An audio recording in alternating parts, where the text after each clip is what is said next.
Back to my channel. तो चलिए start करते हैं। स्टार्ट करने से पहले जिन कैंडिडेट्स ने हमारा चैनल अभी सब्सक्राइब नहीं किया है तो सब्सक्राइब करके प्लीज़ बेल बटन को प्रेस कर लें, जिससे मैं कोई भी वीडियो अपलोड करूं तो उसका नोटिफिकेशन आपको मिल सके। तो आज का वीडियो हमारा रहने वाला है आरआरबी एएलपी की जो आंसर की है उसमें ऑब्जेक्शन को रेज करने के लिए, कि किस तरीके से आप जो आपके ऑब्जेक्टिव क्वेश्चंस हैं वो इनकरेक्ट भी हो सकता है, ठीक है। और भी बहुत सारी पोजीशंस उसमें दे रखी हैं, ठीक है। और उसके हिसाब से आप अपने ऑब्जेक्शन को रेज कर सकते हैं। तो उसके लिए क्या क्या एंट्रीज फुलफ़िल करनी होंगी तो वो हम वन बाई वन करके चेक करेंगे, ठीक है। और ये एक हमारे कैंडिडेट हैं, तो मैंने कुछ चीज़ें इनकी हाइड कर रखी हैं, तो सॉरी फॉर दैट। तो चलिए चलते हैं कि आप आरआरबी की वेबसाइट पे जाने के बाद में आप जो रजिस्ट्रेशन नंबर है वो और डेट ऑफ बर्थ जो पासवर्ड है उसको एंटर करने के बाद में एक इस तरीके से इंटरफेस खुलेगा। उसके बाद हम लोग यहाँ से देख सकते हैं, जैसे यहाँ से ये हो गया तुम्हारा आंसर की का ऑप्शन। उसके बाद ये हो गया तुम्हारा ऑब्जेक्शन का, ओके, ये ऑब्जेक्शन का है। तो हम लोग ऑब्जेक्शन पर क्लिक कर देंगे। ऑब्जेक्शन पर क्लिक करने के बाद हम यहाँ आ जाते हैं, ओके। ऑब्जेक्शन पर क्लिक करने के बाद में फिर अगला स्टेप हमारा क्या रहेगा, जैसे ये लिखा है ना, click here to raise new objection, तो ये प्लस का ऑप्शन है, इस पर क्लिक करने के बाद फिर हम आगे बढ़ेंगे। तो इसमें कई चीज़ें हैं जो कि आपको देखनी है और इसका फ़ी चार्ज कितना रहेगा वो इस नोट में बता दिया गया है कि आपका जो पे करना है वो फॉर एवरी ऑब्जेक्शन ₹50 पर objection is to be paid by the candidate. मतलब ये कैंडिडेट द्वारा 50 रुपये पर ऑब्जेक्शन के हिसाब से पे किया जाना चाहिए। उसके बाद में ये तुम्हारा PDF बना के, ठीक है, जो डालना है, और ये लिख रखा है पूरा, ठीक है। तो इसको एक बार रीड कर लेंगे। You are asked to raise your objections if any only against the multiple choice questions of the test. You can raise up to maximum 10 question at a time. Okay, आप 10 क्वेश्चन को at a time आप raise कर सकते हैं उनके objection को। To raise objection please click to raise objection, okay. इसमें वो प्रोसेस बताया है कि किस तरीके से आप ऑब्जेक्शन को रेज कर सकते हैं। Click to refresh button to see objection raise by you in your selection page, okay. Your selection, okay. उसके बाद नेक्स्ट पॉइंट है हमारा, before raising objection go through the question and answer carefully, okay. जो भी आप question और answer आप जिसके लिए आप रेज कर रहे हैं ऑब्जेक्शन, उसको केयरफुली पहले रीड कर लें और उसके लिए जो भी सोर्स हैं उनको आप इकट्ठा कर लें कि आप किस सोर्स का इसको किस सोर्स के माध्यम से आप कहना चाहते हैं कि ये क्वेश्चन गलत है, okay. Ambiguous objection may not be considered for evaluation, okay. तो जो इनकरेक्ट है, ठीक है, जो इनकरेक्ट जो क्वेश्चन है उसको कंसिडर नहीं किया जाएगा। Objection can be raised only against question and their respective options, okay. उसके बाद में ये in the remark column enter your reason for objection clearly. Objection with no valid explanation or reference will not be taken into account and will be discarded. उसके बाद में before submission of objection it is mandatory for candidate to upload supporting document. इसमें जो जहाँ से आप source ले रहे हैं उसको अपलोड करना ज़रूरी है, ठीक है। सोर्स में ऐसे नहीं कि कोई लोकल ऑथर की बुक हो, वहाँ से आपने क्वेश्चन को ले लिया और इसमें अपलोड कर दिया, उस तरीके से नहीं। कोई स्टैंडर्ड बुक होनी चाहिए जिसके माध्यम से आप आरआरबी को बता सकें कि ये क्वेश्चन आप गलत है। ओके, उसके बाद बिफोर सम ये हो गया। उसके बाद 10th नंबर में maximum 3 supporting document can be uploaded for an objection or question. The supporting document should be of minimum size, मतलब जो supporting document आप दे रहे हो मिनिमम 3 होने चाहिए, और उसकी जो वैल्यू दे रखी है कि 200 KB और मैक्सिमम साइज़ उसका 500 KB का होना चाहिए, और वो भी या तो PDF में हो या JPG या JPEG फॉर्मेट में, किसी भी फॉर्मेट में होनी चाहिए। Objections once submitted can not be edited later, मतलब एक बार सबमिट करने के बाद में इसको चेंज नहीं कर सकते, जो हो गया वो सबमिट हो गया।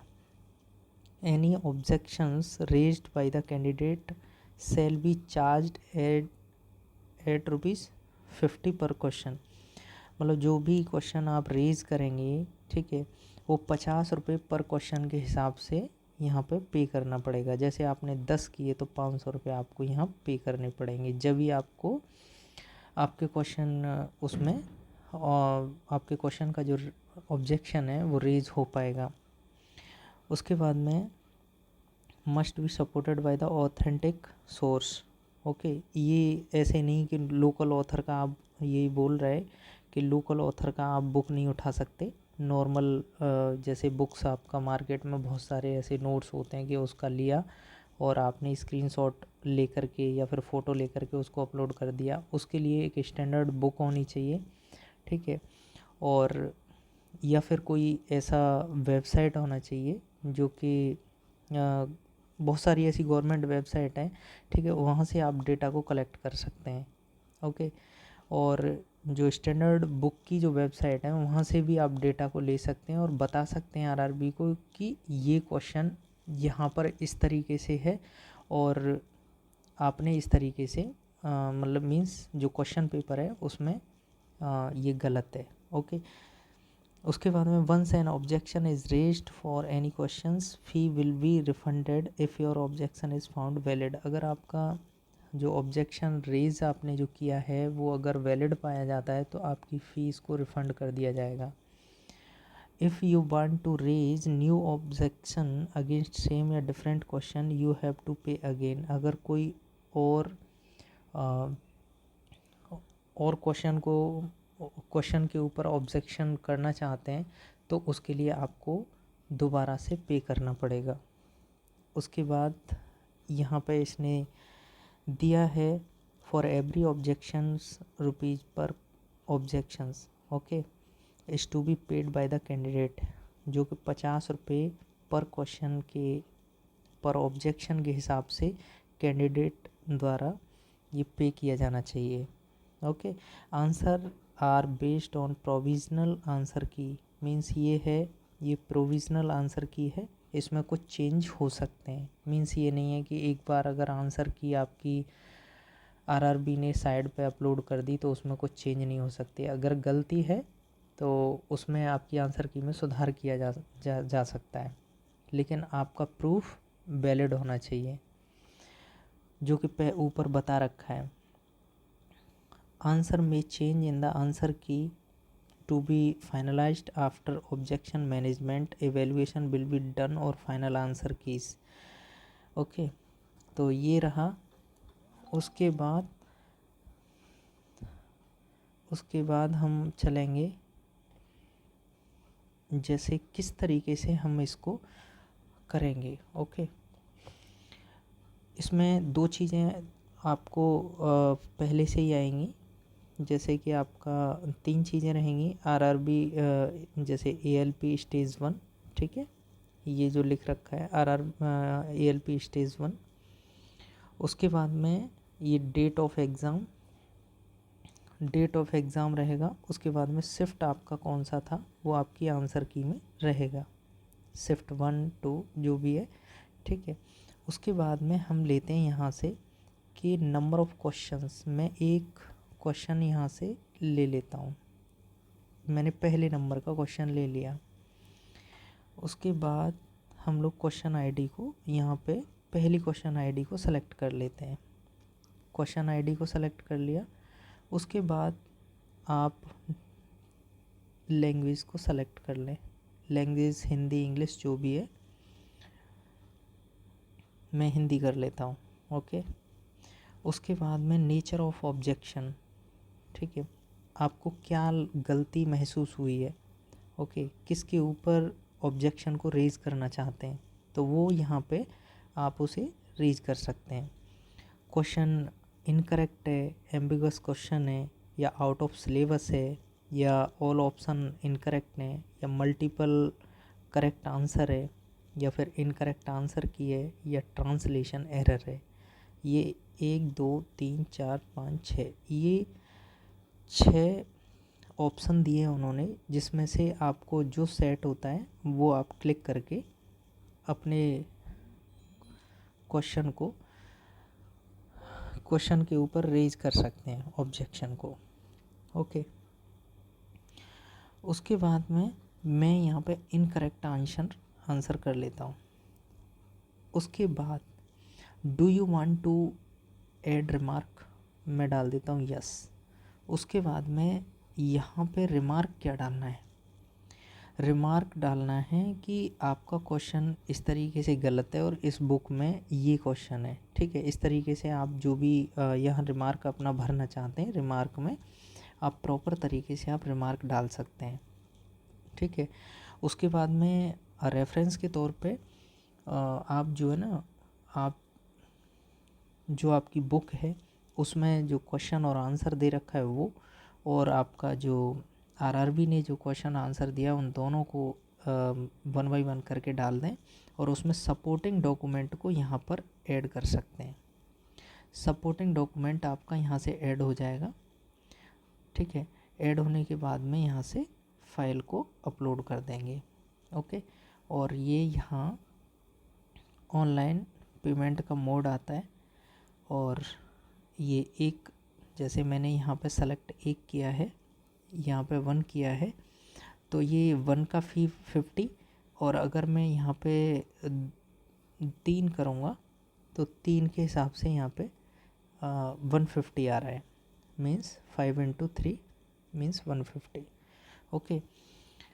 तो इस तरीके से आप क्वेश्चंस को रेज़ कर सकते हैं और फाइल को अपलोड कर सकते हैं, लेकिन आपका जो सोर्स है वो करेक्ट होना चाहिए और प्रॉपर होना चाहिए और ऑथेंटिक होना चाहिए। इस तरीके से नहीं कि कहीं से मार्केट से आपने बुक या नोट्स वगैरह ले लिए और आप अपनी पसंद के किसी पब्लिकेशन की बुक को आप परचेज नहीं कर सकते, और ना ही उसका कुछ एविडेंस इसमें दे सकते हैं। उसके लिए कोई स्टैंडर्ड सोर्स होना चाहिए, ओके। तो अगर हमारा वीडियो अच्छा लगा हो तो प्लीज़ शेयर एंड सब्सक्राइब करना ना भूलें। Thank you.